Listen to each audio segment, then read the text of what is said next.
bisa ditunjukkan ke kamera? Seperti ini. Bisa? Oke, sip. Mantap. Oke, tunjukkan di layar kamera seperti ini. Baik. Wih, banyak nih yang udah. Siap, siap, siap. Oke, sip. Bisa diletakkan lagi alat tulisnya? Baik. Nah, di awal ini, saya mau tanya sama teman-teman.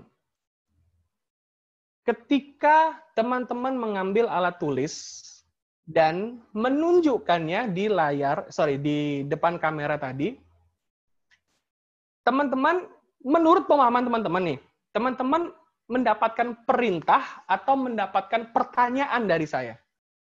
Silakan jawab di kolom chat. Yang barusan kita lakukan tadi, teman-teman menerima instruksi berupa perintah atau berupa pertanyaan?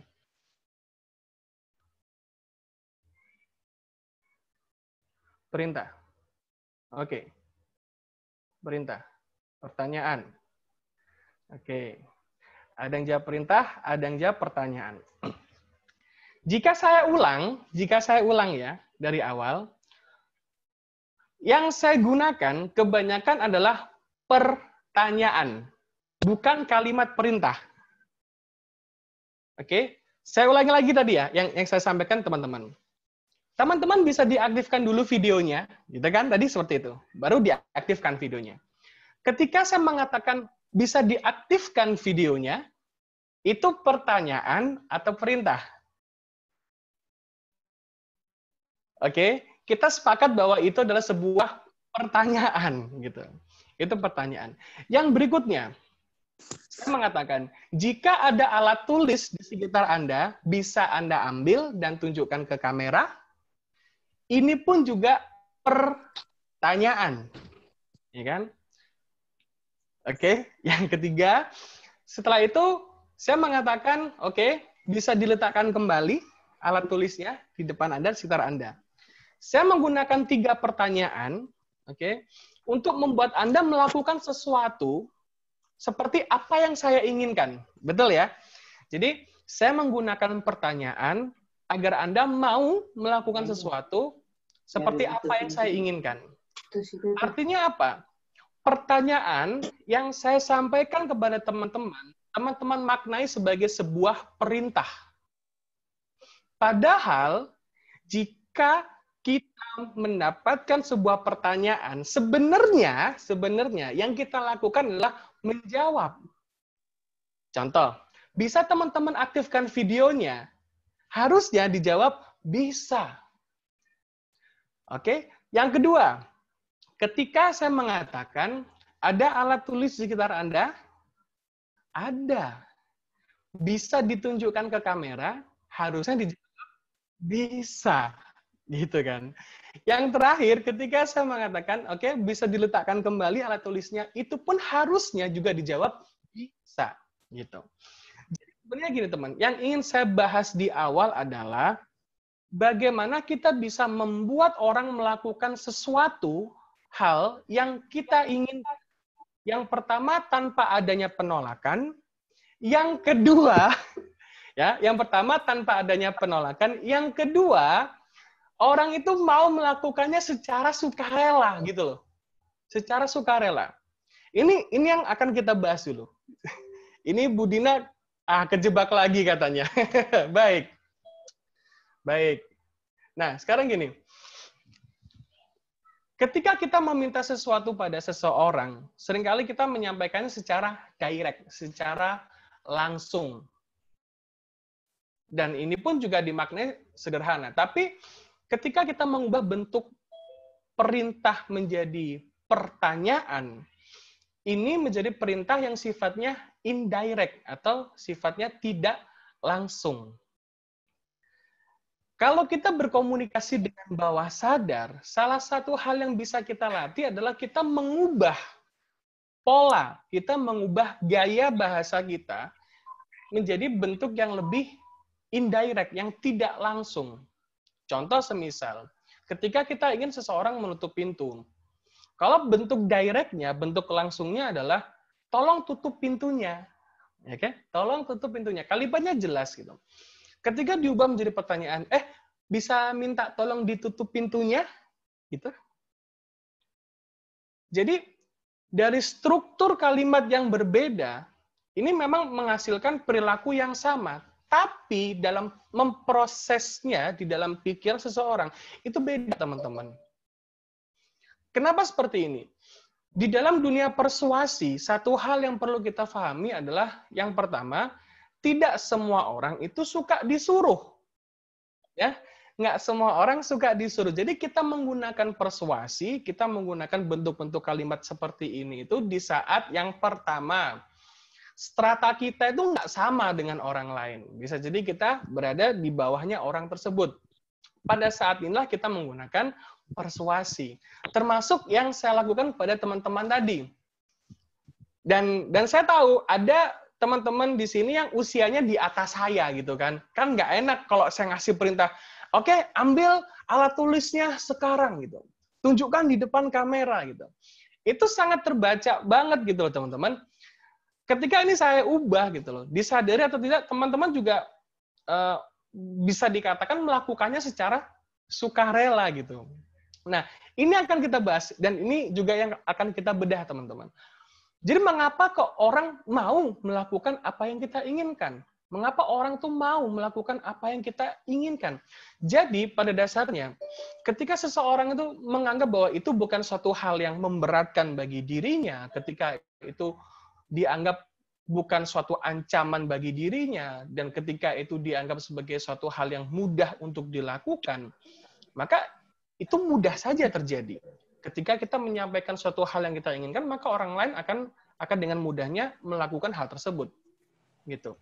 Nah, pola atau gaya bahasa di dalam persuasi hipnotik salah satunya seperti ini. Kita mengubah bentuk kalimat yang biasa kita gunakan menjadi kalimat yang tidak sewajarnya gitu. Contoh semisal yang sering kita amati di luar sana, di jalanan, di kafe, di restoran, atau dimanapun juga. Ketika ada orang tanya, Pak ada korek? Bagi yang merokok ya, Pak ada korek?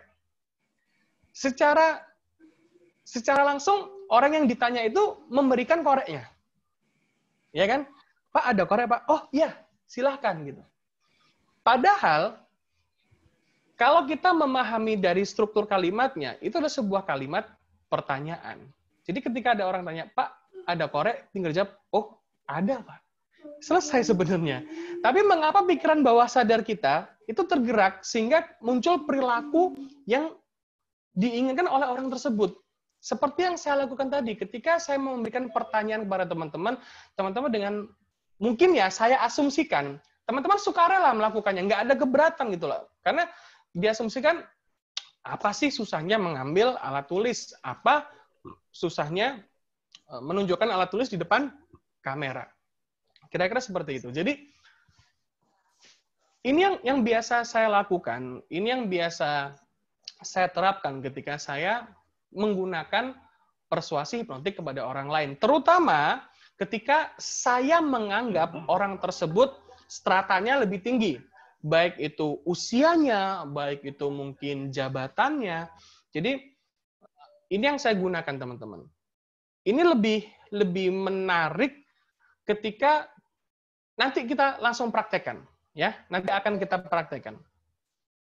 Jadi di materi yang berikutnya kita akan mempraktekkan beberapa kata yang bisa menjadi pemicu orang agar orang itu masuk dalam kondisi trans. Secara cepat dan mudah gitu. Cepat dan mudah. Orang bisa masuk dalam kondisi trans secara cepat dan mudah. Nah, trans seperti apa nanti saya akan bahas. Jadi di awal kesimpulannya adalah kalau kita ingin menggerakkan pikiran orang lain, kalau kita ingin menggerakkan perilaku orang lain, maka kita perlu memperhatikan bagaimana susunan kata atau susunan kalimat yang kita gunakan kepada orang tersebut. Jadi kita perlu melakukan identifikasi terlebih dahulu. Ini kita ngomongnya sama siapa? Nah, kalau kita sedang berbicara dengan orang yang stratanya lebih tinggi dari kita, maka lebih baik kita menggunakan pendekatan yang persuasif, seperti yang saya lakukan tadi. Tapi, persuasi nanti itu tidak akan kita butuhkan, teman-teman. Persuasi tidak akan kita butuhkan ketika apa? Ketika kita punya kuasa, ketika kita punya power. Contoh semisal, kalau kita punya asisten rumah tangga di rumah, gitu ya. Kalau kita mau meminta dia untuk bantu nyuciin mobil, gitu kan. Kan nggak mungkin kita pakai kalimat, saya penasaran bagaimana jadinya ketika Anda mencuci mobil saya. Kan nggak mungkin seperti itu ya. Tinggal ngomong aja gitu kan. Tolong ya, dicuci mobilnya. Selesai urusan gitu. Jadi nggak semua hal itu kita pakai persuasi. Enggak, teman-teman. Jadi memang ada waktu di mana kita nggak perlu persuasi ya di saat kita punya kuasa, di saat kita punya power. Kita ngomong sama anak kita gitu. Seringkali memang kita menggunakan pendekatan persuasi. Di titik tertentu, pada keadaan tertentu, pada keadaan emosi tertentu, kita nggak perlu persuasi. Ya kan? Karena prinsip dari hypnotic persuasion adalah, atau persuasi hipnotik adalah, kita membangun kedekatan emosinya terlebih dahulu. Kalau di dalam hipnosis, kenapa sih? Jadi pertanyaan dasar gini, kenapa kok kita pakai hipnosis gitu? Simpelnya agar pikiran sadar itu lemah, sehingga informasi atau sugesti atau pesan ataupun ide itu nggak banyak difilter, nggak banyak dikritisi oleh pikiran sadar, sehingga ide, pesan atau sugesti itu bisa lebih mudah masuk ke dalam pikiran bawah sadar. Itu inti dari hipnosis sebenarnya itu. Jadi mau pakai pendekatan seperti apapun, intinya hipnosis adalah memasukkan ide, sugesti, saran, perintah atau apapun itu ke dalam pikiran bawah sadar orang lain. Memang dalam kegiatan hipnosis yang dilemahkan adalah pikiran sadarnya. Tapi nanti kita akan belajar sebuah model persuasi hipnotik di mana kita mengkolaborasikan antara pikiran sadar dan bawah sadar orang lain. Dan pemodelan ini belum pernah saya buka secara publik, belum pernah sama sekali. Baru ini di kelasku dan di malam ini. Jadi memang materi ini saya bawakan di kelas-kelas yang lainnya, di kelas yang tertutup sifatnya, di kelas corporate. Tapi baru ini secara publik saya sampaikan ke teman-teman tentang sebuah pemodelan persuasi hipnotik. Tapi itu terakhir, makanya perlu sabar teman-teman ya, siapin kuotanya juga ya kan, siapin snacknya, siapin minumannya. Karena nanti itu dibahas di yang terakhir ya, jadi perlu bersabar. Karena ini juga nggak ada rekamannya ya, nggak ada rekamannya. Cukup sekali, silakan diingat-ingat, yang mau mencatat juga silakan dicatat gitu. Oke? Baik.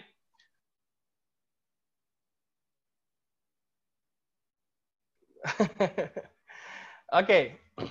Sekarang kita masuk ke materi yang berikutnya. Baik. Multilevel communication atau komunikasi multilevel. Buat teman-teman yang sudah pernah belajar hipnosis, hipnoterapi, NLP, mungkin sudah tidak asing dengan istilah conscious mind dan subconscious mind, atau pikiran sadar dan pikiran bawah sadar. Ya. Saya ulas lagi biar refresh ya, biar refresh lagi. Jadi pikiran sadar manusia kan memang pikiran yang punya peran yang logis, yang kritis. Jadi dalam keadaan seperti ini, ketika seseorang mendapatkan informasi, maka pikiran sadarnya akan berperan banyak nih, difilter. Jadi salah satu filter pertama dalam diri manusia itu adalah, yang pertama pasti adalah panca indera, tapi kita bahasnya adalah di konsep mind, pikiran. Jadi filternya adalah pikiran sadar. Ketika saya mengatakan ada gajah yang berwarna silver, semisal gajah berwarna silver gitu. Secara logis secara sadar kita mengatakan nggak mungkin gajah berwarna silver, nggak mungkin, gitu ya. Tapi ketika saya ubah statement tadi dengan kalimat yang seperti ini, coba bayangin ada gajah yang berwarna silver, gitu. Bisa muncul di dalam benak kita. Karena apa? Kata bayangkan itu tadi merupakan transword. Nanti saya bahas di belakang nih, transword itu seperti apa. Jadi transword itu, sekilas saya bahas dulu, itu sebuah kata yang bisa memicu orang untuk masuk dalam kondisi trans yang ringan gitu loh. Jadi itu sebagai menstimulus, memberikan rangsangan agar bawah sadar menjadi aktif. Nah, kenapa perlu seperti ini? Karena bawah sadar tuh nggak bisa bedain mana yang imajinasi, mana yang realita. Ketika informasi itu sudah masuk ke dalam bawah sadar seseorang, itu udah eksis. Kalau sebelumnya saya mengatakan ada gajah berwarna silver gitu. Mana ada gajah berwarna silver? Tapi ketika saya mengatakan coba bayangin ada gajah berwarna silver. Dengan sendirinya gajah berwarna silver itu akan muncul di dalam pikiran kita, di dalam benak kita. Ya. Karena kalau kita amati di sini, sifat dari pikiran bawah sadar itu imajinatif. Twing. Sifatnya imajinatif. Nih. Ketika kita menggerakkan seseorang, ketika kita menggerakkan pikiran seseorang, berarti kita perlu menyentuh level bawah sadarnya. Saya ambil contoh semisal gini. Kalau ada orang jualan rumah semisalnya. Waduh Pak, harganya mahal Pak. Gitu. Coba Pak bayangin. Nah, dengan kata bayangin aja, ini sudah menstimulus bawah sadar menjadi aktif. Coba Pak bayangin. Kalau ini, ketika Bapak beli rumah ini, bisa dicicil Pak. Coba bayangin Pak, ketika Bapak beli rumah ini nanti, Bapak bisa berkumpul dengan anak Bapak, bisa berkumpul dengan cucu-cucu Bapak di masa pensiun nanti. Ini akan menjadi luar biasa, Pak. Dia akan membayangkan, oh iya juga ya, bisa seperti ini ya, bisa seperti itu ya. Yang terpenting adalah, informasi itu bisa masuk ke pikiran orang dulu, nggak ditolak. Jadi prinsip dari persuasif hipnotik adalah, kalau bahasa Jawanya, embuh piye carane, entah gimana caranya, informasi itu harus masuk ke bawah sadar. Gitu. Nah, salah satunya nanti kita akan membahas tentang trance words. Nah, jadi kalau kita ingin bisa menggerakkan perilaku orang lain, kita harus menyentuh bawah sadarnya ini. Gitu. Dan pendekatan yang kita lakukan kalau kita ingin merayu bawah sadar adalah perlu muatan emosi di situ. Emosi itu bukan hanya marah ya. Jadi kebanyakan orang di luar sana kan mengatakan, jangan bikin saya emosi. Kalau orang itu ngomong sama saya, jangan bikin saya emosi. Mohon maaf Pak, emosi yang mana Pak? Sedih, gelisah, marah ya kan? Atau mungkin cemas, atau bahagia, atau senang, atau yang mana Pak? Karena anggapan orang emosi sama dengan marah. Enggak, padahal marah itu adalah bagian dari emosi. Jadi kalau kita bisa menyentuh emosi orang lain, apapun itu, kalau kita buat orang marah, buat orang sedih, bisa buat orang senang, bisa buat orang bahagia, di saat itulah kita berhasil menyentuh bawah sadarnya. Semudah itu, teman-teman. Jadi kalau kita mau merayu bawah sadar orang lain, sentuh emosinya. Ini di buku saya yang kedua kan saya bahas tentang lirik lagunya Ari Lasso ya. Sentuhlah dia tepat di hatinya. Dia akan jadi milikmu selamanya. Itu memang sebuah metafor ya, sebuah metafor yang menjelaskan bahwa ya memang iya gitu. Ketika kita bisa menyentuh hati, ketika kita bisa menyentuh perasaan seseorang, di saat itulah orang bisa lebih tergerak untuk dekat dengan kita. Orang jadi mau untuk melakukan apa yang kita inginkan. Menariknya di situ. Makanya nanti ya kita bahas nih. Yang berikutnya nilai dan keyakinan. Bawah sadar manusia itu letak tempat tersimpannya nilai-nilai dan keyakinan. Jadi jangan dianggap ketika informasi itu sudah masuk ke dalam pikiran bawah sadar, itu pasti akan mengubah seseorang. Belum tentu, teman-teman. Jadi nilai dan keyakinan di dalam bawah sadar ini pun juga ternyata sebagai filter. Ketika kita memberikan sugesti, ketika kita memberikan saran kepada orang lain, dan itu belum diterima secara sadar maupun bawah sadar, berarti kita perlu menemukan apa yang membuat saran ini belum bisa diterima. Kalau secara sadar mungkin sudah kita lolos ya. Tadi bawah sadar mungkin ada nilai-nilai ataupun keyakinan yang orang tersebut pegang, sehingga ketika sugesti atau saran atau informasi atau pesan ini masuk ke bawah sadar, ini akan mental. Anggapan orang kebanyakan adalah ketika orang sudah dihipnosis ya, katakanlah dibuat tidur gitu. Dibuat tidur bisa dipengaruhi habis-habisan. Enggak bisa ternyata. Karena nilai-nilai dan keyakinan inilah yang menjadi filter. Ini yang menjaga manusia. Benteng pertahanan manusia ketika dalam keadaan trans adalah nilai dan keyakinan. Kalau kita mengatakan, ini murah loh Pak, ini bagus loh Pak. Mungkin secara logika, secara pikiran sadarnya, ya ini bagus. Tapi ketika seseorang punya experience, ketika seseorang punya pengalaman yang mengatakan, oh produk ini nggak bagus, ya ini nggak bisa masuk teman-teman. Makanya perlu melakukan kalibrasi. Kita perlu mengurai apa sih yang terdapat di dalam pikiran bawah sadar orang lain. Gimana sih kita bisa menyentuh pikiran bawah sadar orang lain gitu. Baik.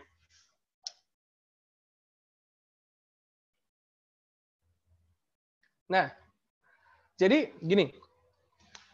Informasi yang masuk ke dalam diri manusia itu pertama kali akan berurusan dengan pikiran sadar, conscious mind, seperti yang saya katakan tadi. Informasi itu difilter, disaring di pikiran sadar. Ini jelek, ini bagus, ini bermanfaat, ini tidak, ini oke, ini nggak oke. Itu di level sadarnya. Oke. Jadi ketika seseorang menganalisa suatu informasi, itu terjadi di level sadarnya. Ketika orang berpikir, itu berarti pikiran sadarnya aktif. Nah, tugas kita sebagai seorang persuader, kalau kita menggunakan hypnotic persuasion, proses hipnotik, maka kita perlu melemahkan pikiran bawah sadarnya terlebih dahulu. Gitu. Nah, yang kedua, setelah informasi itu masuk ke pikiran sadar, dia akan diteruskan, dilanjutkan ke pikiran bawah sadar, teman-teman.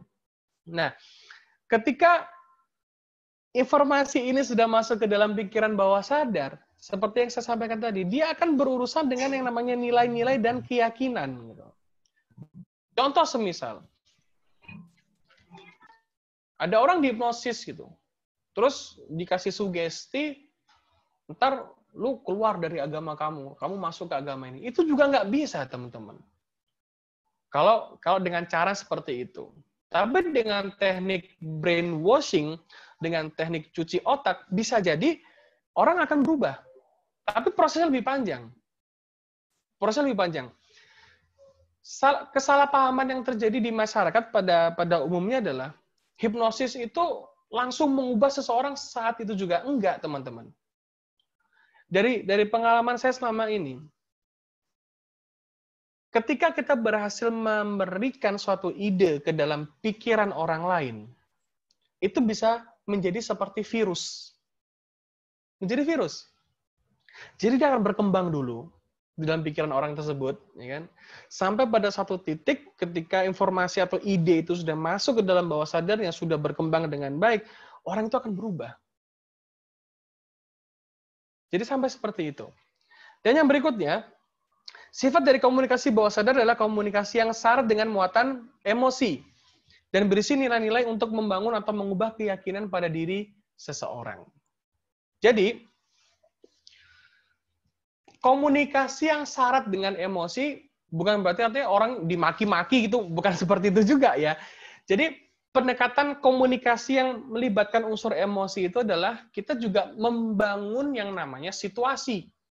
Kita membangun sebuah keadaan di mana orang itu bisa ngerasa nyaman, orang bisa ngerasa fun, bisa ngerasa senang, bisa ngerasa enjoy dengan keberadaan kita. Karena penting bagi kita untuk membuat orang itu nyaman. Kalau kita menggunakan pendekatan hypnotic persuasion. Jadi, perasaan aman dan nyaman ini adalah kebutuhan dasar dari pikiran bawah sadar manusia. Kalau dua hal ini belum kita penuhi, orang kan resisten, orang kan lebih cenderung menolak, orang akan lebih cenderung nggak mau kita deketin. Dideketin aja nggak mau, apalagi ketika kita memberikan saran atau ide kepada orang tersebut. Jadi kita perlu memenuhi perasaan aman dan nyaman. Ini sering saya bahas juga. Salah satu caranya gimana sih? Berikan gift, berikan sesuatu kepada orang tersebut. Apapun itu, yang kalau bisa pemberian yang ada nilainya. Contoh semisal, saya ambil contoh gini ya. Kalau di mall, Ada mungkin SPG yang cantik gitu ya, dia bawa produk minuman semisal. Ada teh gitu, minuman teh, terus ada testernya nih. Ada testernya. Dan kemudian kita dikasih, Pak silakan dicoba Pak, ini ada testernya. Ketika kita minum, terlepas dari rasa itu enak atau enggak, tapi ketika kita diperlakukan oleh seperti itu dengan orang lain, kita diperlakukan baik oleh orang lain, maka kita ada perasaan ingin membalas kebaikan orang tersebut. Kebanyakan seperti itu yang terjadi. Apalagi kita dikasih sesuatu. Ketika kita dikasih sesuatu, maka di tradisi ketimuran kita, kita seolah-olah merasa wajib untuk membalas kebaikan orang tersebut. Ya kan, akhirnya kita beli produknya. Atau contoh lain semisal, ketika ada tetangga yang ngasih kita sesuatu, kita dikirimin makanan semisal, maka suatu saat kita akan berupaya untuk membalas kebaikan orang tersebut. Kita dibuat berhutang, seolah kita kayak berhutang gitu. Kalau nggak dibalas, nggak enak kebaikannya gitu kan. Makanya dalam pendekatan persuasi hipnotik, kita perlu memberikan pendekatan sifatnya emosional seperti itu. Orang dibuat nyaman, orang dibuat senang. Dengan apa? Dengan memberikan sesuatu, apapun itu teman-teman. Kalau ingin lebih mudah mempengaruhi orang lain, maka berikanlah sesuatu. Oke. Baik. Nah, yang berikutnya. Nah, ini yang akan kita bahas lebih banyak nih. Trance word itu adalah kata-kata yang dapat memicu trance atau kata-kata yang membius. Kata-kata yang membius. Baik. Sekarang saya mau kasih contoh trance word yang pertama. Bayangkan. Ini tadi sudah saya pakai ya. Bayangkan. Jadi, kata bayangkan ini sifatnya adalah creating reality atau menciptakan suatu realita, teman-teman. Yang sebelumnya nggak ada, menjadi ada. Ini adalah sifat dari kata bayangkan. Yang sebelumnya nggak ada, menjadi ada. Creating reality, menciptakan suatu realita. Kata bayangkan ini efektif digunakan ke siapapun. Ke siapapun. Makanya, di dalam teknik copywriting, hypnotic copywriting, atau apapun itu, kata bayangkan ini nggak akan pernah lepas. Seringkali, coba bayangkan ketika Anda mendapatkan manfaat dari produk ini. Nah, gitu kan. Coba bayangkan apa yang terjadi pada kehidupan Anda 3 bulan setelah Anda menggunakan produk ini. Gitu. Jadi, kata bayangkan ini luar biasa, teman-teman. Orang nggak akan banyak berpikir gitu. Ketika kita memberikan trance word di awal bayangkan dan kita sisipkan dengan sugesti atau dengan ide yang kita inginkan agar orang itu mau melakukan sesuatu sama kita, maka itu udah eksis di dalam benaknya. Baik, saya mau coba. Sebentar. Ada siapa nih?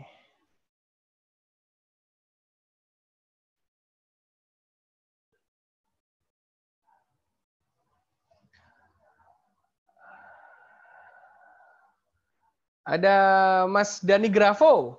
Hadir? Hadir. Oke, ya Mas. Kita coba Mas, kita coba.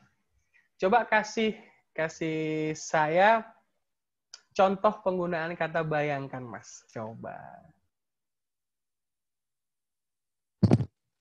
Bebas apapun. Ya, yang penting awalnya adalah kata bayangkan. Bayangkan gimana segernya jeruk lemon yang baru dikupas. Oke. Nice, oke. Ada satu lagi, silakan. Satu lagi. Bayangkan apa lagi? Bayangkan gimana rasanya dipeluk oleh pasangan tercinta. Asik. Thank you, Mas Dani. Thank you. Oke, yang berikutnya nih. Saya mau nyoba sama ada Mas Zulan ini, Masya Allah. Teman lama ini. Mas Zulan aktif, Mas. Silakan diaktifkan audionya. Halo, videonya. Mas. Yo, pendekar nih luar biasa. Lama nggak jumpa kita nih ya.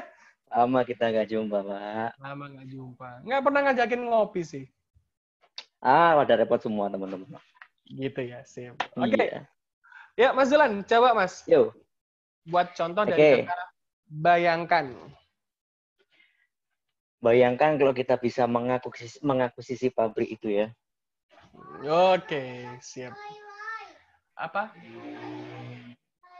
Iya, Papa online dulu ya. Iya, nanti kasih tahu kakak ya. Oke. Nah, inilah work from home seperti ini ya, teman-teman. Ada sponsornya. Oke, thank you Mas Zulan. Thank you Mas Zulan. Oke. Sekarang saya mau ngobrol sama Bu Ana, Asriana Giptiah. Bu Ana, bisa diaktifkan, Bu? Bantu saya, Bu. Bu Ana hadir?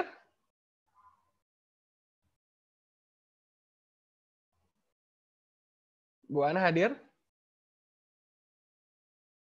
Saya ganti aja, Bu Dina. Bu Dina hadir? Hadir. Oke. Yuk, silakan Bu Dina. Kata bayang. Yuk. Duh, kalau musim hujan kayak gini nih, coba bayangin deh. Pas lagi hujan, kita duduk-duduk di depan rumah sambil makan mie rebus. Udah gitu mie rebusnya itu dikasih potongan cabai. Sedap banget rasanya. Mantap. Thank you. Thank you, Bu Dina. Thank you. Sip. Baik. Sama-sama, Coach. Yoi. Sekarang kita masuk ke kata yang berikutnya. Kita masuk ke kata yang berikutnya.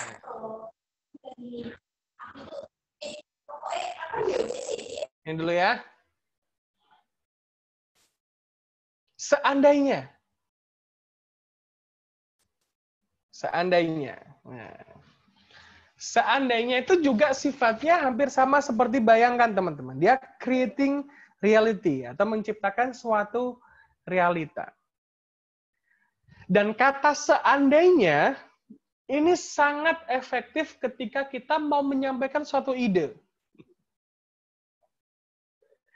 Jadi ketika kita menggunakan kata seandainya, ini menjadi lebih halus, lebih smooth. Kalau kita menggunakan kata seandainya. Contoh semisal, ini ya.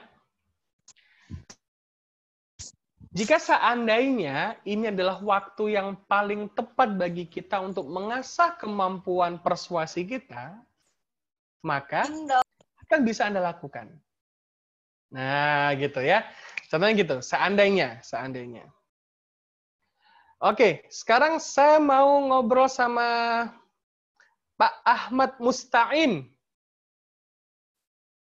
Bisa dibantu aktifkan audionya, videonya?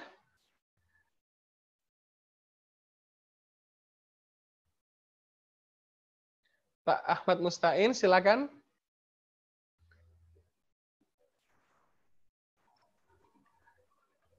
Oke. Yuk. Silakan.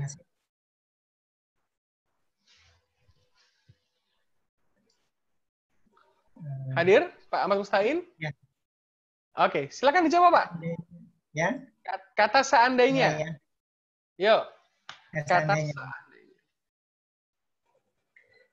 Seandainya kamu bisa mewujudkan impianmu, bagaimana rasa senangnya hatimu? Oke. Bisa diubah gini ya. Jika seandainya ini terjadi dalam waktu 2 minggu lagi, apa yang bisa kamu rasakan? Nah, gitu. Jika seandainya ini terjadi dalam waktu 2 minggu lagi, 2 pekan lagi, apa yang bisa kamu rasakan? Gitu. Oke, coba buat lagi. Satu lagi. Pak, ayo silakan. Jika seandainya kamu mendapat penghargaan atas prestasimu. Betapa rasa bahagianya dirimu. Oke. Seperti apa bahagianya dirimu? Nah, Seperti gitu. Sip. Mantap. Mantap. Terima kasih, Pak. Terima kasih. Sama-sama Mas Idris. Yoi, siap. Baik, sekarang saya mau nyoba ngobrol sama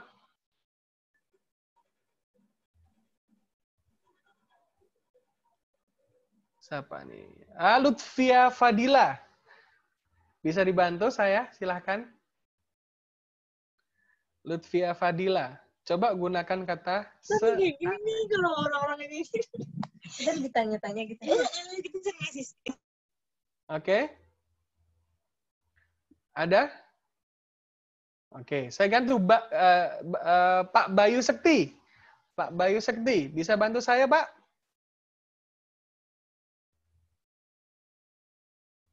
Bisa bantu saya, Pak? Jawabnya, bisa gitu.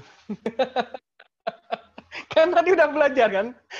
Bisa bantu saya? Oh, bisa, gitu. Terus ngapain, gitu kan? Kan cuma pertanyaan, gitu. Pak Bayu Sekti bisa hadir? Bisa. Silakan, Pak. Oke, saya ganti Mas Berkah M. Wicaksana. Ini Masya Allah, berapa lama nih kita nggak ketemu nih. Mas Berkah, silakan, aktifkan. Silakan. Iya, selamat malam Mas Idrus. Oke. Iya. Ini bisa saya nyalakan ini, Mas? Yuk, silakan. Oke. Jika seandainya Corona 2 minggu lagi berakhir, apa yang teman-teman rasakan? Oke, sip. Thank you. Terima kasih, Mas Berkah. Oke, sama-sama. Siap. Baik, kita lanjutkan. Jadi, personal transport, ini silakan teman-teman catat. Atau mungkin di-capture ya. Yang pertama, bayangkan, kedua, seandainya. Yang ketiga, coba Anda ingat kembali. Saya ambil dua dulu ya. Bayangkan sama, coba Anda ingat kembali. Coba Anda ingat kembali, kalau dalam hipnosis, ini sifatnya adalah regresi, teman-teman. Jadi, membuat orang mengingat sesuatu hal. Ketika kita membuat orang mengingat suatu hal, otomatis dia menjadi trans. Coba Anda ingat kembali ketika Anda pertama kali bertemu dengannya. Perasaan apa yang muncul di sana? Ketika kita tanya seperti ini, orang bisa masuk dalam kondisi trans. Dan ketika sudah muncul, ketika dia sudah mulai mengakses memorinya, dia sedang trans. Otomatis saat itu sebenarnya dia sudah terpengaruh dengan kata-kata kita. Mudah. Bayangkan seandainya coba Anda ingat kembali. Yang berikutnya adalah renungkan sejenak. Renungkan sejenak. Ini adalah trans word, teman-teman. Nanti bisa teman-teman latih sendiri ya, contohnya. Yang berikutnya adalah imajinasikan. Imajinasikan. Yang berikutnya, bagaimana jika? Oke. Baik. Dari sini ya, dari sini dulu. Yang berikutnya, kita membahas tentang hypnotic persuasion model. Kalau kita membahas tentang hypnotic persuasion, kita tidak lagi melulu menggunakan pendekatan bawah sadar, teman-teman. Kita tidak melulu menggunakan pendekatan bawah sadar. Dalam kegiatan persuasi hipnotik, kita menyentuh di aspek di pikiran sadar dan pikiran bawah sadar. Justru keduanya ini kita sentuh. Kalau dalam hipnosis yang konvensional atau hipnosis klasik, yang disentuh hanya di level bawah sadar. Tapi dalam hypnotic persuasion yang kita sentuh dua aspek ini, pikiran sadarnya kita sentuh, pikiran bawah sadarnya kita sentuh. Pikiran sadarnya kita rayu, bawah sadarnya kita rayu. Dan cara berkomunikasi dengan pikiran sadar dan bawah sadar itu berbeda. Ya. Dan ini perdana saya bahas di kelasku. Hypnotic Persuasion Model. Baik. Sebelum saya lanjutkan materinya, saya buka sesi tanya jawab 5 menit dulu. Silakan teman-teman, bila ada pertanyaan sebelum saya lanjutkan materinya, silakan. Boleh ya Mas Jibril, tanya jawab di awal boleh ya? Ya, boleh. Silakan sahabat-sahabat semua bertanya, boleh raise hand, habis itu nanti di unmute, ya. Terus kalau enggak bisa juga di kolom chat, gitu ya, di kolom chat juga boleh. Boleh. Siap. Saya minta waktu untuk minum.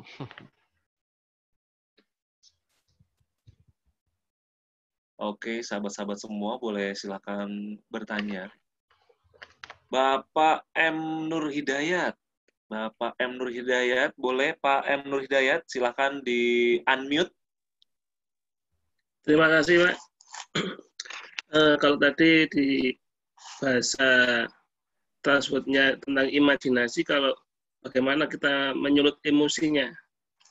Mungkin kata-katanya gimana? Mungkin selain rasakan atau Oke. ada yang lain. Ketika kita meminta seseorang untuk mengimajinasikan sesuatu, Pak. Ketika kita meminta seseorang untuk membayangkan sesuatu, tanpa kita menyebutkan perasaan apa yang perlu dimunculkan, orang itu bisa muncul perasaan sendiri. Jadi, semisal contoh, boleh diberikan salah satu teman kita tadi. Coba bayangin deh ketika lagi hujan, ya kan, lagi sore terus hujan, terus kita lagi duduk di teras, ada teh anget di sana, ya kan, terus di tangan kita ada semangkuk mie kuah, waduh, ada irisan cabenya, ada irisan daun bawangnya, bisa kebayang nggak ketika masih keluar asapnya, ya kan, masih anget gitu, terus kita masukin ke mulut, bisa kebayang nggak rasanya? Itu nggak perlu kita jelaskan secara spesifik, rasanya itu enak, rasanya seperti ini. Biarkan orang itu akan bermain dengan imajinasinya sendiri, Pak. Bisa dipahami, Pak? Ya, ya. Jadi kita giring aja pikiran orang itu mau kemana. Nanti emosi atau perasaan itu akan muncul dengan sendirinya. Contoh semisal, jika saya adalah seorang sales mobil ya, Pak ya, sales mobil. Oke. Pak, coba bayangin, Pak, ketika Bapak bawa mobil ini ke rumah, ya kan? Terus Bapak bunyikan klaksonnya di depan rumah. Ding, ding, gitu. Terus Anda melihat istri dan anak Anda keluar dari pintu rumah. Anda bisa melihat keceriaan wajah mereka, Pak. Masya Allah. Gitu. Terus Bapak minta mereka untuk masuk ke dalam mobil. Ayo kita jalan-jalan. Gitu. Ketika masuk di dalam mobil, istri jadi lebih cinta, jadi lebih sayang, lebih bahagia. Anda bisa melihat anak-anak Anda di belakang, ya kan, merasa senang punya mobil baru. Keren nggak, Pak? Nah, ini kan ketika saya mengatakan seperti ini aja, kira-kira kalau tadi Anda membayangkan, perasaan apa yang muncul, Pak? Senang, bahagia. Nah, ini tanpa saya mengatakan, oh Bapak harus senang, Pak. Coba Bapak bayang. Enggak, bukan seperti itu jadinya, Pak. Jadi ketika kita mengajak atau menggiring seseorang untuk menggambarkan suatu keadaan tertentu, emosi akan muncul dengan sendirinya. Itu otomatis, Pak. Kalau saya mengajak teman-teman untuk membayangkan suatu hal yang menyedihkan, tanpa saya harus mengatakan, ini sedih loh. Nggak perlu mengatakan seperti itu. Tapi perasaan sedih itu bisa muncul dengan sendirinya, karena itu otomatis. Begitu ya, Pak ya? Terjawab? Yap. Oke, siap. Nah, berikutnya ada lagi nih, Mas, dari Pak Sandi Ganteng. Apa beda bayangkan dan imajinasikan? Sama sebenarnya, Pak. Ini hanya varian saja, gitu loh. Kalau kata bayangkan, ini lebih familiar di telinga orang. Tapi kata imajinasikan, itu nggak semua orang familiar dengan kata ini. Gitu. Jadi sebenarnya kalau untuk tujuannya, efek yang dimunculkan sama.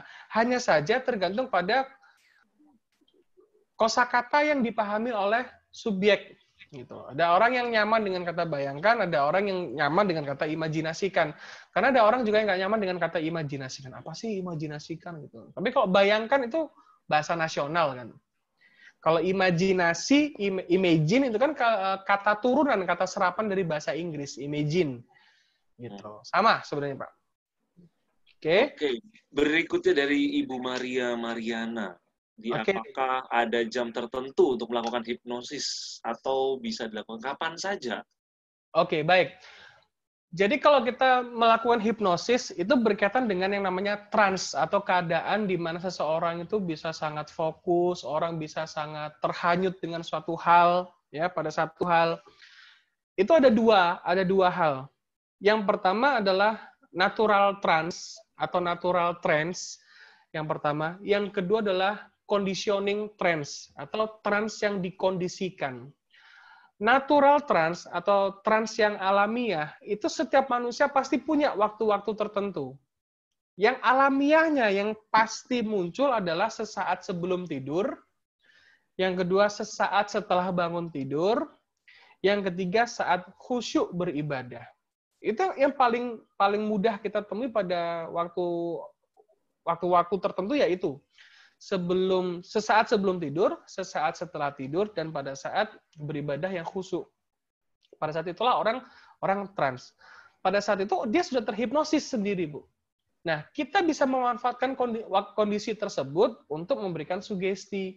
Contoh ketika dalam bahasa kekinian ada namanya pillow talk, ya kan? Kalau kita ngobrol sama pasangan kita di kasur sebelum tidur, itu juga sebuah timing, sebuah momentum yang bagus untuk memberikan suatu ide, untuk memberikan suatu sugesti kepada pikiran bawah sadar pasangan kita. Itu kalau konteksnya kepada pasangan kita. Nah, kalau kita dalam konteks persuasi ke banyak orang, maka kita menciptakan momentum, yang artinya itu adalah kita membuat orang itu menjadi trans. Waktunya kapan aja, Bu. Saat kita bertemu dengan orang tersebut. Intinya yang mengganggu orang masuk dalam kondisi trans adalah dia menolak komunikasi. Itu aja sebenarnya. Orang menolak komunikasi kalau dijabarkan ada banyak. Semisal dia belum ada waktu atau dia nggak punya waktu, dia sedang terburu-buru, dia sedang nggak mood untuk ngobrol sama orang lain gitu kan. Ada banyak. Jadi ketika orang itu menolak untuk melakukan komunikasi dengan kita, berinteraksi dengan kita, pada saat itulah dia agak susah untuk dihipnosis gitu. Jadi itu kalau kita meng-create orang atau membuat orang menjadi trans. Jadi tinggal kita pilih, kita memanfaatkan trans alamiahnya orang pada waktu-waktu yang tadi saya sebutkan, ataukah kita menciptakannya, momentum tersebut. Kita menciptakan momentum biar orang itu nyaman dengan kita dulu, mau mendengarkan apa yang kita sampaikan, ya kan? Dia menjadi betah dengan kita, seperti itu. Jadi kalau jam tertentu itu berarti pada saat natural trans. Tapi kalau kita menciptakan orang atau membuat orang menjadi trans itu bisa kapan aja, selama orang itu mau diajak berinteraksi, mau diajak komunikasi. Begitu, Bu Maria. Nah, berikutnya ada dari Ibu Farida. Kondisi trans tandanya apa, Pak? Oke, ada dua jenis trans. Yang pertama trans sleep, itu ketika orang tertutup matanya, tidur tanda kutip ya. Yang kedua adalah waking trance atau trance dengan keadaan mata terbuka. Yang kita lakukan di dalam persuasi hipnotik adalah yang kedua, yang trance dengan mata terbuka. Indikasinya apa? Banyak. Yang pertama adalah perubahan pola nafas, teman-teman. Ini silakan dicatat karena ini nggak masuk di materi ya. Yang pertama adalah perubahan pola nafas. Silakan teman-teman amati. Kalau orang berada dalam keadaan yang nyaman, pasti nafasnya adalah nafas perut. Nafas perut. Yang kembang kempis itu perutnya, teman-teman. Jadi kalau kita memperhatikan orang lain ketika berkomunikasi, ya kan? Ini tips ya. Kalau laki-laki sama laki-laki melihat dada kan nggak masalah gitu kan. Tapi yang menjadi masalah ketika laki-laki melihat dadanya perempuan. Jadi kalau mengukurnya gimana nih? Kan nafas kok harus nafas perut dulu. Yang dilihat adalah bahunya, teman-teman. Karena apa? Kalau kita nafas menggunakan dada, bahu kita naik turunnya kelihatan banget. Contoh ya, saya tarik nafas, saya menggunakan dada. Amati bahu saya.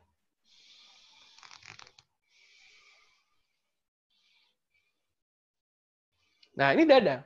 Tapi ketika saya mengubah menggunakan nafas perut, naik turun bahu saya nggak terlihat. Nggak begitu terlihat.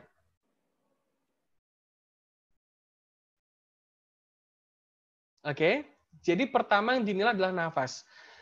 Kalau kita melihat nafas lawan jenis, yang dilihat adalah bahunya.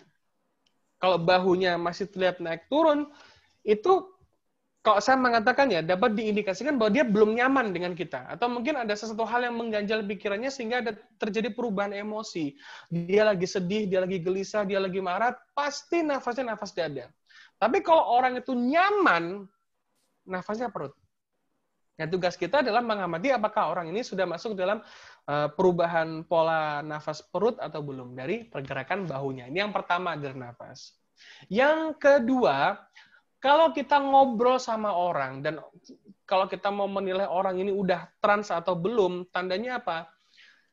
Dia lebih interest. Ketika dia lebih interest, otomatis dia akan lebih mencondongkan tubuhnya kepada Anda. Tubuhnya lebih mendekat. Ini adalah ciri-ciri trans yang kedua. Yang ketiga, jarang berkedip. Jadi frekuensi berkedipnya bisa berkurang. Atau justru bertambah banyak. Intinya terjadi perubahan pola atau ritme dalam berkedip. Ketiga. Yang keempat, kalau kita berada dalam ruangan yang terang banget dan kita bisa melihat pupil matanya, maka pupil matanya akan melebar atau disebut dengan dilatasi pupil. Pupil itu kalau kena sinar dia mengecil, kalau di tempat gelap dia melebar. Tapi ketika orang berada dalam kondisi trans, ketika orang itu interest dengan kita, tertarik dengan kita, nyaman dengan kita, terjadi dilatasi pupil juga, teman-teman. Cuma ini memang agak sulit untuk dinilai, tapi ini terjadi. Ya. Jadi bisa gunakan 3 yang tadi. Yang berikutnya, ketika orang berada dalam keadaan trans, ketika kita sedang melakukan komunikasi, yang terjadi adalah minimnya pergerakan tubuh juga. Dia seperti body freezing, jadi banyak diem gitu tubuhnya. Yang berikutnya, banyak melakukan persetujuan nonverbal. Persetujuan nonverbal itu mengangguk. Nah, anggukan ini adalah persetujuan nonverbal. Itu adalah kondisi trans yang bisa dengan mudahnya kita nilai, kita kalibrasi, teman-teman. Itu ya. Baik, yang berikutnya. Berikutnya bagaimana, salah dari Pak Raymond Muslim. Apakah transword tersebut merupakan bagian hayalan? Gini Pak, transword itu adalah kata-kata yang membius, simpelnya gitu. Jadi satu kata yang bisa memunculkan efek hipnotik, Pak. Bayangkan, orang bisa terlepas pikirannya, kalau istilahnya pikirannya bisa terlepas dari tubuh, Pak. Dia langsung membayangkan satu hal yang belum terjadi. Bayangkan, karena creating reality. Jadi, pikirannya tidak hadir pada saat tersebut, itu bisa terjadi ketika kita menggunakan kata bayangkan kepada orang tersebut. Apakah itu hayalan? Iya, ketika orang membayangkan sesuatu, dia berhayal, iya. Tapi intinya, transword itu adalah kata yang bisa menstimulus, yang bisa merangsang pikiran bahwa seseorang menjadi aktif. Itu, ya. Yang berikutnya, nah ini baru dari Pak Indra Jakobalis. Bagaimana cara supaya korban tidak mudah terhipnotis? Terhipnotis. Bagaimana caranya supaya korban, anggaplah kita aja ya, kita biar nggak gampang terhipnotis gimana sih? Dari yang saya pelajari ya Pak, saya nggak tahu kalau yang di luar sana konsepnya berbeda, mungkin bisa cari dari untuk memperkaya konsep aja ya. Tapi yang dari versi saya seperti ini, Pak. Hipnosis tidak akan terjadi tanpa adanya komunikasi. Ketika kita tidak menghiraukan komunikasi yang dilakukan sama orang lain, maka hipnosis bisa saja kemungkinan besarnya tidak akan terjadi, Pak. Karena syarat terjadinya hypnotic persuasion, kalau kita terpengaruhi oleh orang lain, itu karena kita mengiyakan komunikasi yang dia inginkan. Kita merespon, Pak.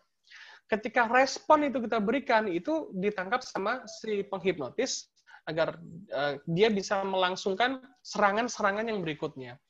Tapi selama kita tidak merespon hal tersebut, maka tidak akan terjadi. Gitu. Yang terakhir dari Pak Rian. Apa tanda-tanda bahwa orang itu real terhipnotis, bukan hanya acting? Bukan hanya acting. Baik. Saya pernah membuat orang yang acting terhipnosis menjadi benar-benar terhipnosis. Bisa dipahami nggak? Saya pernah membuat orang acting, dia tuh acting sebenarnya. Ketika saya hipnosis, dia tuh acting. tapi malah beneran kena hipnosis. Jadi gini prinsip teman-teman, bawah sadar itu tidak mengenali yang namanya pura-pura. Makanya salah satu hipnoterapis terhandal ya di Amerika, namanya, seingat saya ini adalah metode yang digunakan oleh Calvin Banyan, namanya pretend technique atau teknik berpura-pura. Bawah sadar nggak mengenal kepura-puraan. Contoh semisal untuk teman-teman yang aktif videonya, saya minta teman-teman untuk pura-pura senyum. Silakan pura-pura senyum sekarang. Pura-pura aja. Pura-pura ya. Saya nggak melihat itu sebagai sebuah pura-pura atau tidak, tulus atau tidak. Yang saya lihat adalah, yang saya nilai adalah perubahan fisik di bibir teman-teman. Ya kan?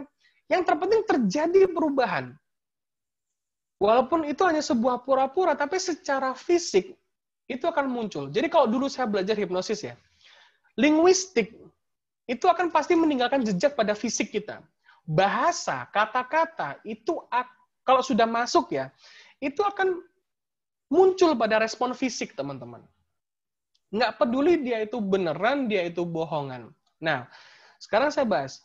Jadi, tanda-tandanya apa orang itu real terhipnotis atau tidak? Kalau kita sebagai seorang praktisi hipnosis yang katakanlah berpengalaman ya, jam terbangnya tinggi, gitu kan, kita bisa menilai orang itu berpura-pura atau tidak. Tapi orang awam kebanyakan akan menganggap kalau terlalu ekstrim, ya kan, terlalu ekstrim, sugestinya terlalu ekstrim dan orang subjek mau melakukannya, itu pasti pura-pura tuh, itu bohongan tuh. Padahal belum tentu. Kalau kita membedah hipnosis lebih dalam, contoh semisal, di dalam skala kedalaman Davis-Husband Scale, itu ada yang namanya negative visual hallucination, teman-teman. Negative visual hallucination. Ini bisa dipakai dan ini bisa dipraktekkan. Seperti apa itu? Jadi ketika orang terhipnosis dan dia diberikan sugesti, ketika dia dihipnosis dalam suatu ruangan ya, di dalam suatu ruang terapi semisal, ketika dia masuk dalam keadaan deep yang dalam, terus diberikan sugesti, dia nggak bisa melihat pintu. Jadi negative visual hallucination itu adalah yang ada menjadi tidak ada.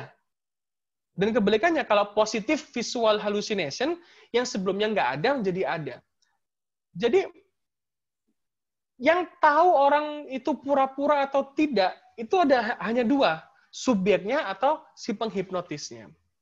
Tapi pertanyaannya adalah yang berikutnya, ya nggak penting itu pura-pura atau tidak, tapi ketika sugesti itu sudah masuk dan orang mau melakukan, selesai. Karena hal yang paling mendasar, hal yang paling basic, yang paling fundamental dalam kegiatan hipnosis adalah sugesti itu bisa masuk di pikiran seseorang dan orang mau melakukan. Cuma itu aja. Gitu ya. Baik. Yang berikutnya? Oke, yang berikutnya ini dari Lutfia Fadila. Hai Kak, apakah proses hipno ini bisa dipraktekkan oleh siapa saja atau perlu di bawah bimbingan tertentu? Kalau saya pribadi menyarankan belajar sama orang yang punya sertifikasi resminya. Dia legal. Dan dia punya kemampuan, dia punya legalitas untuk mengajarkan hipnosis dan hipnoterapi. Walaupun pada dasarnya hipnosis bisa kita pelajari secara otodidak. Tapi banyak trial error dan banyak kesalahan dan banyak hal-hal yang miss yang nggak semestinya terjadi, itu bakal kita temuin. Makanya saya pribadi saya menyarankan kalau teman-teman ingin mempelajari hipnosis lebih dalam, hipnoterapi lebih dalam, pastikan belajar pada orang yang jelas lah istilahnya ya. Dia legalitasnya ada untuk mengajarkannya, terus track record-nya pun juga jelas. Insya Allah dengan belajar pada orang seperti itu akan lebih mudah. Gitu ya. Baik, yang berikutnya. Berikutnya dari Bapak M. Nur Hidayat. Apa beda ilmu hipnosis dengan ilmu yang digunakan para penipu? Kebanyakan orang yang ditipu mengatakan dirinya dihipnotis, Pak. Kebanyakan orang yang ditipu mengatakan bahwa, wah, saya dihipnotis. Padahal, apakah hipnotis itu sama dengan penipuan? Kalau saya pribadi mengatakan, yang dilakukan dalam proses penipuan itu mengandung unsur hipnosis. Tapi hipnosis bukan penipuan, bisa dipahami ya. Yang dilakukan dalam proses penipuan itu ada unsur hipnosisnya. Saya ambil contoh semisal gini, dan ini sering. Saya sampai sekarang juga masih dapat telepon seperti itu, masih sering. Contoh gini, halo bro, assalamualaikum. Waalaikumsalam. Nomor baru nih, telepon. Lupa ya. Siapa ya gitu. Coba diingat-ingat. Siapa ya gitu. Ini aja udah proses hipnosis. Jadi yang dilakukan oleh si penelpon itu membuat saya menjadi trans. Membuat yang menerima telepon menjadi trans atau menjadi TDS. Trans Derivational Search. Dia masuk dalam, dia mencari ini siapa ya? Kok kayaknya suaranya kayak si ini. Ketika semisal ya saya mengatakan, Anton ya gitu loh. Ya iyalah, masa lu lupa sama gue bro. Gue Anton. Semudah itu sebenarnya. Pola yang dipakai sama gitu. Orang dibuat confused, orang dibuat bingung, orang dibuat kaget, orang dibuat seneng. Tujuannya apa? Ya menyentuh bawah sadarnya. Orang dibuat kaget, dibuat seneng, dibuat bingung, emosi bukan? Emosi. Yang disentuh adalah level emosinya. Jadi apakah si penipu itu menggunakan hipnotis? Ya bisa jadi, karena ada unsur hipnosis yang digunakan oleh penipu. Gitu. Tapi hipnosis bukan penipuan, gitu teman-teman. Karena kebanyakan orang yang ditipu mengatakan, waduh saya dihipnotis. Artinya hipnotis jadi kambing hitamnya. Gitu. Ya. Baik. Ini terakhir ya. Terakhir, betul.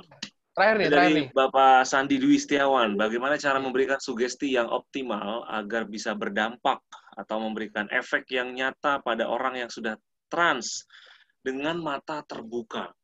Luar biasa, pertanyaan ini akan saya jawab di slide yang terakhir ini, Pak.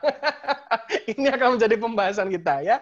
Bagaimana cara memberikan sugesti yang optimal agar bisa berdampak atau memberikan efek yang nyata pada orang yang sudah trans dengan membuka mata. Ini akan kita bahas. Gitu. Jadi, ini saya jawab dari slide ini ya. Baik teman-teman, kalau kita menggunakan hypnotic persuasion berarti kita ngobrol dengan sadar dan ngobrol dengan bawah sadar. Dan dua ini perlu kita selami dulu. Kalau kita ngobrol dengan pikiran sadar, ketika kita ngomong kepada pikiran sadar, dan ketika kita ngomong dengan pikiran bawah sadar, itu pendekatannya berbeda. Dan yang kita sampaikan itu juga berbeda. Ya. Silakan di-capture ini, silakan ditulis bebas. Yang penting dipakai sendiri dulu ya, jangan disampaikan ke orang banyak. Jangan disampaikan ke orang banyak. Dipakai dulu sendiri ya, dipakai dulu ya kan. Nanti kalau ada kesempatan baru sampaikan ke teman-teman yang lain. Oke ya? Yang penting dipraktekkan dulu nih.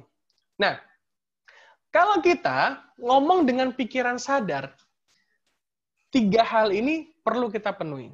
Kita menyampaikan suatu hal yang sifatnya adalah fakta. Itu adalah sebuah realita. Dan sifatnya itu harus logis. Nanti saya kasih contoh. Oke? Kalau kita berbicara dengan pikiran sadar, jangan pernah menyampaikan asumsi. Kalau ini dalam rangka memengaruhi orang ya. Kalau menurut saya pribadi sih kayak gini. Kalau menurut pemikiran saya itu seperti ini. Itu menjadi kurang efektif kalau kita ingin memengaruhi pikiran sadar seseorang. Karena pikiran sadar seseorang itu sifatnya harus kita sampaikan informasi yang berupa fakta, realita, dan logis. Makanya jangan sampaikan asumsi.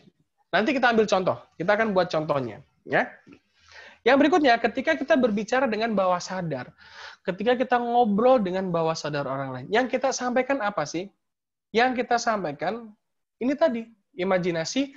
Regresi adalah membawa pikiran orang kembali ke masa lalu. Itu regresi. Ya. Kalau progresi, itu membawa pikiran orang ke masa depan. Jadi kalau regresi, kita menggunakan kata bayangkan. Kalau regresi, kita menggunakan kata ingat kembali. Coba Anda ingat-ingat. Coba kamu ingat-ingat. Itu berarti regresi. Masih ingat nggak? Nah, itu regresi. Pasti regresi. Kenapa? Dia mengakses memori. Dia mengakses kenangan, dia mencari file-file yang tersimpan di bawah sadarnya.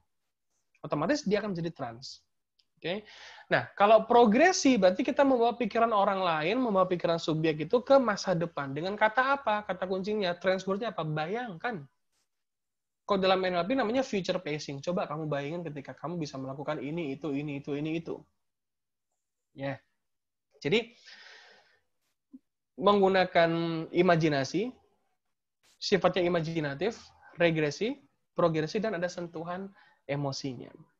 Nah, kalau di dunia konvensional hipnosis,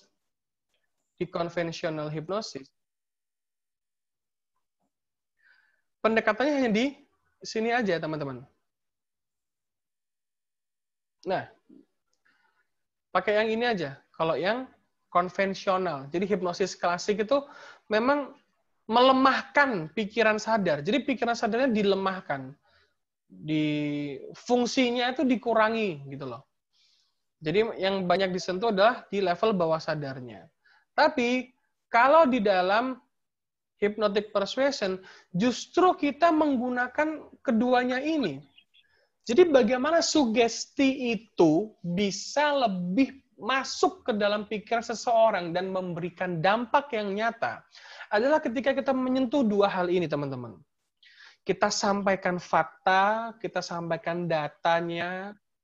Setelah itu kita minta orang untuk membayangkan hal tersebut. Udah kena.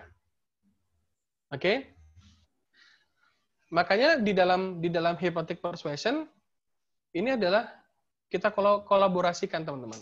Collaborate to agree. Jadi membuat orang untuk sepakat, membuat orang untuk mau melakukan apa yang kita inginkan itu adalah dengan menyampaikan fakta, realita, dan kemudian diajak, digiring agar dia membayangkan ketika itu terjadi pada dirinya. Gitu. Baik. Sebelum saya kasih contoh, saya mau buka sesi pertanyaan dulu. Silakan, 5 menit. Teman-teman. Oke, silakan buat sahabat-sahabat semua yang mau bertanya, dipersilahkan. Ya. Jadi, nah ini belum ada pertanyaan yang masuk. Sekaligus saya sampaikan sekali lagi buat sahabat-sahabat semua. Jadi tadi ada mungkin sahabat-sahabat semua ada yang meng-screenshot. Itu jangan lupa nanti di-share di IG-nya sahabat masing-masing, gitu ya. Dengan hashtag-nya pakai belajar bersama kelasku dan di-tag ke kelasku.co. Oke? Kelasku.co. Nah, kelasku.co, IG-nya di-tag ke situ. Nanti di launching platform kelasku, launchingnya di tanggal 10/10/2020 akan ada banyak acara. Jadi acaranya salah satunya adalah Zoom Minar 24 jam. Wah, luar biasa nih Zoom Minar 24 jam. Jadi buat sahabat-sahabat semua yang mau ikutan, itu nanti 24 jam di situ. Dan nanti di sana juga akan ada undi. Mengundi dari tulisan-tulisan sahabat-sahabat semua, postingan-postingan sahabat-sahabat semua yang ada di Instagram. Nanti akan dipilih, acak siapa yang dapat hadiahnya. Nah, ini luar biasa nih. Oke. Terus gak lupa juga, ada lagi pengen tanya, siapa yang mau bertanya untuk sahabat-sahabat semua?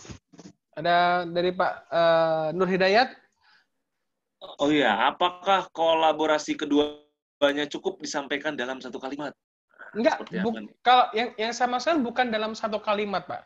Contoh semisal gini, Pak. Ketika saya menawarkan kepada Bapak sebuah rumah, gitu ya. Sebuah rumah. Ini contoh. Bapak lagi cari rumah, kebetulan ketemu sama saya. Saya menawarkan rumah yang saya jual, gitu. Kalau saya menyampaikan fakta, suatu hal yang sifatnya logis, berarti saya menyampaikan data, Pak. Contoh, Pak, jadi rumah ini, Pak, kalau mau ke masjid, itu cuma 70 meter. Wah, dekat banget, Pak. Ya, otomatis kalau azan terdengar, ketika azan dikumandangkan, itu sangat mudah terdengar, Pak. Kita jalan ke masjid pun juga dekat. Ya kan? Yang pertama. Yang kedua, Pak, kalau Bapak nantinya beli rumah ini dekat sama Fasum, Pak. Jadi kalau Bapak punya anak di fasilitas umum ini, di tempat ini nanti itu banyak mainan, Pak.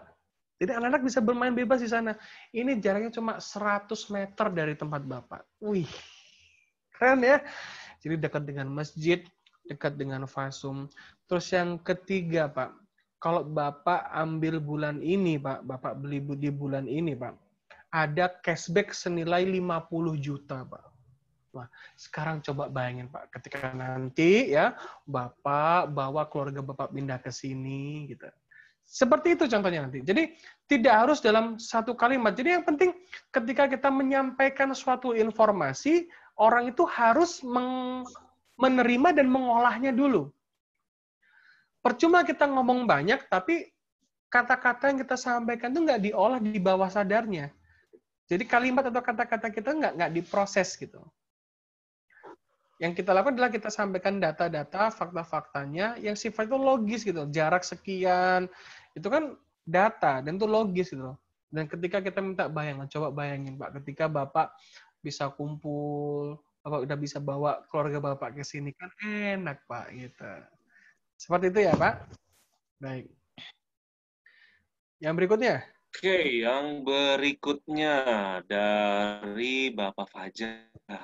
Apa bisa menggunakan hypnotic persuasion subconscious untuk mempengaruhi bawah sadar sendiri memperbaiki hal seperti perilaku, cara berpikir, dan lain-lain?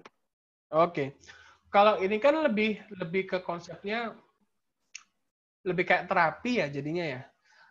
Apakah bisa menggunakan metode ini? Bisa. Contoh semisal, kalau kita menggunakan hypnotic persuasion model ini ya. Kalau kita ingin mengubah sesuatu pada diri kita cari data dulu. Apa sih pentingnya saya berubah? Apa untungnya saya berubah? Apa yang terjadi ketika saya tidak berubah? Apa ruginya ketika saya berubah? Itu kan data. Setelah itu, dari data-data tersebut kan kita mikir, iya ya, berarti logika kita kepake. Jadi logis, ya kan? Logis. Berarti kalau aku nggak ngelakuin ini, kalau aku nggak berubah, yang terjadi sama diriku seperti ini. Tapi kalau aku berubah, yang terjadi sama diriku seperti ini. Coba aku bayangin dulu ketika dalam waktu 1 minggu aku udah bisa berubah. Nah, kan sama aja sebenarnya kalau kita mau pakai ke orang lain, ataupun ke diri sendiri, pendekatannya pun juga sama seperti ini, Mas Fajar. Oke? Mudah-mudahan terjawab. Nah, berikutnya ini dari dari Pak Bahri Usman Jaya. Apakah walking hypnosis itu harus membanjiri, membuat pertanyaan bertubi-tubi, membuat bingung pikiran sadar klien? Oke, tidak harus, Pak. Intinya gini, tergantung tujuannya apa. Tapi kalau saya pribadi, saya senantiasa ingin membuat kawan bicara saya itu nyaman dengan saya, Pak. Nyaman dengan saya. Beda halnya, kalau semisal saya menggunakan waking hypnosis untuk main, untuk bermain, untuk hiburan, itu beda. Jadi tergantung tujuannya apa. Tapi kalau tujuannya adalah dalam kegiatan bisnis semisalnya, jangan dibuat bingung Pak orangnya, Pak. Kita sampaikan hal-hal yang seperti ini aja, faktanya seperti apa, realitanya seperti apa, kita sampaikan. Makanya kalau membuat orang bingung, kasihan Pak. Kalau untuk hiburan, it's okay gitu. Yang berikutnya. Oke, berikutnya dari Ibu Mariana. Mana yang lebih baik? Persuasi melalui suara atau bisa juga melalui tulisan? Tergantung kebutuhan dan tergantung apa yang kita lakukan sih sebenarnya ya. Kalau kita online ya kan, kalau kita online ya kita pakai copywriting, berarti itu menggunakan tulisan. Tapi online pun kalau semisal iklannya kita menggunakan video, kalau kita menyampaikan suatu pesan, suatu value di dalam produk ini, semisal contoh gitu, ada 3 alasan kenapa Anda perlu beli produk ini gitu. Sebenarnya kalimat yang saya sampaikan itu aja udah copywriting kan. Jadi copywriting itu bisa dalam bentuk tulisan dan bisa juga dalam bentuk ucapan seperti ini. Tergantung konten yang dibuat seperti apa gitu. Jadi bukan masalah mana yang lebih baik, tapi tergantung kebutuhannya apa. Kalau semisal kontennya lebih banyak video, berarti perlu belajar mengolah untuk menyusun kata-kata yang menghipnotis. Nah, gitu. Terus setelah itu melatihnya dengan intonasi yang tepat, dengan ekspresi yang tepat. Contoh semisal ya, dengan kalimat, ada 3 alasan mengapa Anda perlu beli produk ini sekarang. Kalau saya mengatakan dengan cara seperti ini, ada 3 alasan kenapa Anda perlu beli produk ini. Ini yang pertama. Yang berikutnya, ada 3 alasan kenapa Anda perlu beli produk ini sekarang. Intonasi yang berbeda, ekspresi yang berbeda akan menghasilkan pemaknaan yang berbeda. Gitu. Tapi kalau kita menggunakan tulisan, maka kita bermain dengan bagaimana cara orang membaca tulisan. Gitu. Jadi bukan masalah ini lebih baik mana, lebih bagus mana, tergantung kebutuhan kita pakainya yang mana. Gitu sih. Baik. Ada Bu Ana. Oke, pertanyaan berikutnya dari Bapak M. Nur Hidayat. Bagaimana menggunakan hipnosis persuasi untuk menggali kebutuhan kawan bicara? Menggunakan pertanyaan yang efektif, Pak. Kebetulan kalau untuk materi ini tidak kita bahas malam ini, mudah-mudahan bisa kita bahas di pertemuan yang berikutnya ya, Pak. Mudah-mudahan, Pak. Intinya memang persuasi itu bukan melulu tentang kita memberikan sugesti, tapi kemampuan bertanya itu juga penting, Pak. Nah, jadi menggali kebutuhan itu menggunakan pertanyaan. Dan memang ada pola pertanyaan-pertanyaan yang efektif, pola-pola pertanyaan efektif untuk menggali kebutuhan orang. Cuma mohon maaf ini belum menjadi pembahasan kita di malam ini, gitu ya. Jadi secara ringkas jawabannya adalah dengan pertanyaan. Oke, yang berikutnya. Nah, ini dari Pak Sandi Ganteng. Di awal kita belajar tentang mengubah perintah jadi pertanyaan untuk membuat orang mengikuti apa yang kita inginkan, disebut apakah teknik tersebut dan apakah hal tersebut ada hubungannya dengan hypnotic persuasion model? Oke. Jadi, apakah ada hubungannya? Ada, Pak. Ada hubungannya. Kalau kita berbicara dengan bawah sadar, kalau kita ngomong dengan cara yang direct, Pak ya, langsung dengan perintah dan dengan perintah yang langsung, ini akan bersentuhan dengan emosi, Pak, dengan perasaan seseorang. Kalau semisal ya, contoh usia Bapak lebih banyak dari saya. Kalau saya menggunakan kalimat perintah yang tegas, jelas, langsung seperti itu, mungkin akan menimbulkan resistensi, penolakan, Pak. Nah, penolakan seperti inilah yang saya hindari dalam kegiatan hypnotic persuasion. Ini perlu kita hindari. Resistensi ini mesti dari apa? Dari perasaan. Lu siapa? Kenal kagak, nyuruh-nyuruh. Kan bisa muncul seperti itu, Pak. Gitu. Jadi makanya pendekatan yang dilakukan dalam kegiatan persuasi hipnotik adalah kita mengubah sebuah kalimat perintah menjadi kalimat pertanyaan. Gitu. Baik, yang berikutnya. Berikutnya dari Pak Muhammad Hebran. Apakah hypnotic persuasion collaborate to agree hanya dengan progresi saja? Atau bayangkan? Tidak harus, Pak. Tidak harus. Dan tidak hanya. Ketika kita minta seseorang untuk mengingat sesuatu di masa lalu, otomatis yang terjadi seperti ini. Ketika kita menawarkan suatu hal yang baru, ya, dan kita meminta orang untuk mengingat sesuatu hal di masa lalu yang relate, yang ada hubungan dengan apa yang kita tawarkan. Yang terjadi saat itu adalah kita sedang membenturkan informasi baru dengan data-data yang dia punya, Pak. Yang terjadi apa? Jebret, dia menjadi lebih berpikir, Pak. Lebih berpikir, dia lebih nge-trans akhirnya. Dia membandingkan, dia merasa, iya ya, kayaknya lebih baik ini daripada yang dulu. Oh iya ya, kayaknya lebih bagus ini daripada yang dulu. Oh iya, kayaknya lebih kerenan yang ini daripada yang dulu. Itu aja udah bisa membuat orang terpengaruh. Bukan hanya dengan kata bayangkan, tapi coba Pak ingat kembali. Ketika dulu Bapak beli mobil yang seperti ini, Pak. Berapa banyak masalah yang Bapak temui. Padahal Bapak pakai baru sekian bulan, Pak. Contoh semisal seperti itu. Nah, coba bandingkan dengan keadaan sekarang, Pak. Ingat dibandingkan dengan keadaan sekarang. Nah, gitu. Pak Ibran ya, mudah-mudahan terjawab. Baik. Oke, satu lagi nih, Mas Idrus. Jadi dari Pak Ahmad Zulan. Mas Idrus, boleh di-share ke kita perkembangan apakah dunia hipnosis di era saat ini? Adakah penambahan klasifikasi keilmuan? Barukah yang spesifik, Mas? Hashtag dijadwalkan ngopi bareng. Oke, jadi kalau di Indonesia yang saya amati saat ini, eranya masuk lagi ke hipnosis hiburan. Eranya masuk ke situ lagi untuk hiburan. Untuk hiburan. Kalau kita lihat di YouTube, banyak YouTuber yang main hipnosis sekarang. Baik di jalan, di kafe. Intinya itu adalah untuk hiburan. Jadi apakah ada perkembangan, saya mengatakan ada tapi belum banyak. Yang berkembang adalah pendekatan dalam melakukan hipnosisnya, itu yang berkembang. Tapi kalau hipnosisnya masih di seputaran itu aja.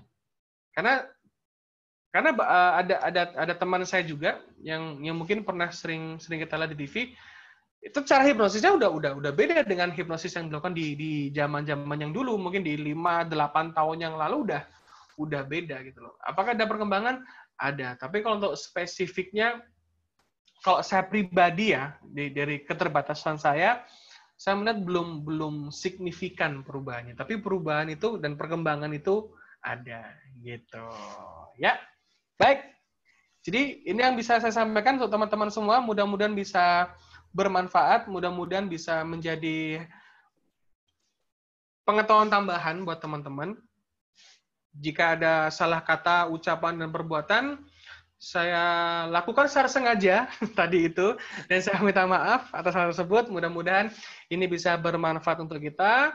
Dan sebelum saya alihkan kepada Mas Jibril, saya tutup dulu dengan doa kafaratul majelis. Subhanakallahumma wa bihamdika asyhadu an la ilaha illa anta astaghfiruka wa atubu ilaik. Silakan Mas Jibril untuk di handle kembali. Terima kasih teman-teman. Terima kasih, luar biasa. Kita kasih aplaus luar biasa buat Mas Idrus, keren banget.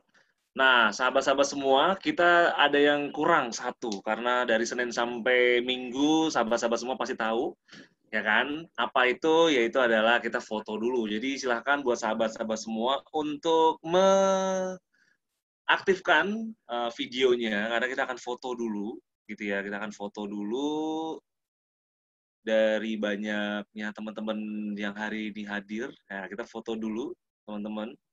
Dan jangan lupa juga, hari Senin besok ini masih berlanjut, jadi ada Zoominar berikutnya adalah Productive Working with Value dengan pemateri Ewing Sai dan hostnya Rose Daniel. Nah, buat sahabat-sahabat semua, hari Senin jangan lupa kita kumpul lagi, gitu ya.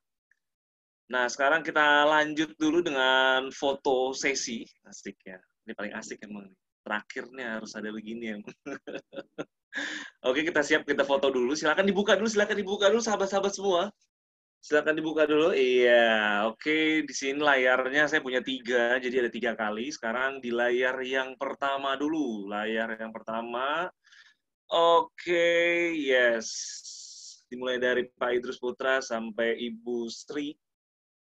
Pak Taufik, iya, oke, kita siap dulu, 1, 2, 3, kasih senyum yang paling indah, 3, 2, 1, iya, cekrek, luar biasa, mantap. Sekarang yang layar kedua silakan, bapak-bapak, sahabat-sahabat semua, dibuka videonya untuk kita foto bersama. Oke, saya hitung, 3, 2, senyum. Yes. Oke, Bapak Ibu semua. Saya akhirin hari ini Zoominar kita pada hari ini. Saya ucapkan terima kasih banyak buat khususnya pemateri kita pada malam hari ini, Mas Idrus Putra. Semoga ilmu yang diberikan kepada kita, termasuk satu yang baru diberikan di hari ini, di malam ini, khusus tadi, di slide yang terakhir. Nah, itu yang spesial. Dan mudah-mudahan itu juga menjadikan amal buat Mas Idrus Putra, dan buat kita semua yang ikut menyaksikan dengan hikmat sampai akhir acara. Saya ucapkan sekali lagi terima kasih, dan jangan lupa di hari Senin masih ada lagi. Ya, jadi buat sahabat-sahabat semua, hari Senin jangan lupa.